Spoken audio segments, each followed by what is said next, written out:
Pada kesempatan hari ini, saya ingin kongsikan beberapa perkara. Mudah-mudahan perkongsian ini ada manfaatnya, khususnya bagi kita yang berhadapan dengan situasi negara kita yang dilanda dengan wabak virus corona. Sudah ada suara-suara yang tertekannya kita dan rasa stres dan tidak tahu apa yang mau dibuat dalam keadaan kita menjalankan kuarantin di dalam rumah.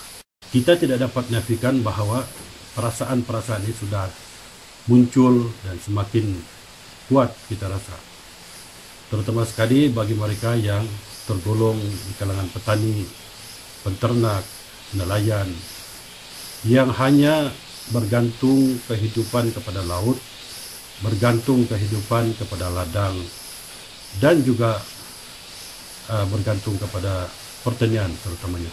Sudah menampakkan ketidakupayaan mereka untuk berhadapan dengan kekangan yang kita tidak dapat melakukan kerja-kerja harian kita sebagaimana sebelum ini. Kalau sebelum ini seorang nelayan, kalaupun dia berhadapan dengan kesukaran untuk ke laut, hanya timbul-timbul tertentu di musim-musim tengkujuh. Begitu jugalah dengan mereka yang bergantung kepada getah, tanaman-tanaman seperti sayur, tidak dapat memasarkan hasil-hasil pertanian mereka yang sebelum ini boleh mereka pasarkan di tamu-tamu, sama ada di peringkat kampung atau di peringkat daerah.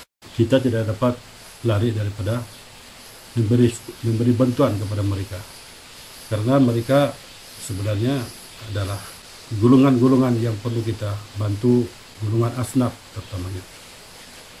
Dan apabila kita melihat dengan pengagihan yang dibuat oleh pihak yang berwajib ini, masih ada suara-suara lagi yang menyatakan kenapa bantuan ini terkurang, tidak kepada sasarannya, dan macam-macam lagi. Kita tertanya-tanya, apakah sistem pengagihan ini mengikut kaedah yang dibincang di peringkat pelaksana atau sebagainya, kita tidak tahu. Cuma dalam hal yang macam ini, untuk kita melicinkan atau untuk kita menyampaikan agian bantuan ini, barangkali ada beberapa kaedah yang boleh kita ambil, yaitu biarlah bantuan itu diserahkan kepada pihak penguasa setiap kampung seperti ketua kampung dan juga pengurus-pengurus JKK. Karena di kalangan mereka ini yang lebih faham, lebih tahu dan mengenali masyarakat di bawah urus takdir mereka. Sudah tentulah agihan di peringkat kampung ini, kalau kita serahkan kepada pihak pengurusan kampung ini, tidak akan berlaku keciciran nama-nama yang lain, atau tidak akan berlaku pertikaian kenapa kami dapat sekian kilo dan kenapa pihak yang lain dapat sekian kilo.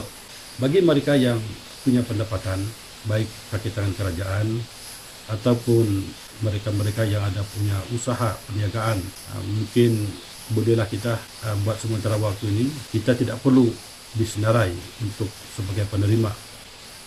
Selain daripada itu, kita melihat dengan fasa yang pertama kita berkuarantin, kita sudah melepas pun masa fasa yang pertama, dan sekarang ini kita berada di fasa yang kedua, dan yang minggu yang terakhir ini kita melihat bahawa dia bukan lagi soal ujian makan minum, bukan lagi soal ujian kelaparan menyerang kita rasa, tapi sekarang ini kita melihat pertembungan antara keimanan kita. Jadi sebagai seorang umat Islam patut barangkali di zon-zon yang hijau ini, terutama sekali di kampung-kampung, sesuai dengan apa yang kita faham bahawa selain daripada kita menangani COVID-19 ini dengan kaedah perubatan moden ini, kita jangan lupa bahawa kita perlu kembali kepada pencipta langit dan bumi ini. Adanya aktiviti di surau, munajat-munajat yang kita lakukan, solat berjamaah dan sebagainya,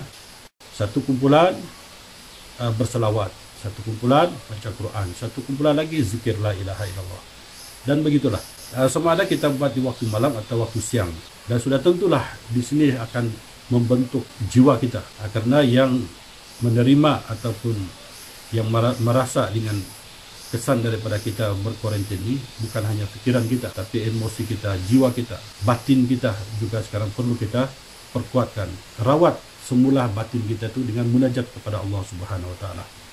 Tidak ada cara lain selainkan kita kena kembali kepada Sang Pencipta, karena pada hakikatnya virus corona ini adalah dalam pengaturan Allah Subhanahu Wa Taala. Walaupun mungkin kita kata ada campur tangan pihak tangan-tangan yang lain, yang ini pada hakikatnya adalah semua yang ada di dalam langit dan bumi ini adalah atas urusan Allah, dan Allah lah segala-galanya yang boleh mencabut atau melenyapkan virus ini.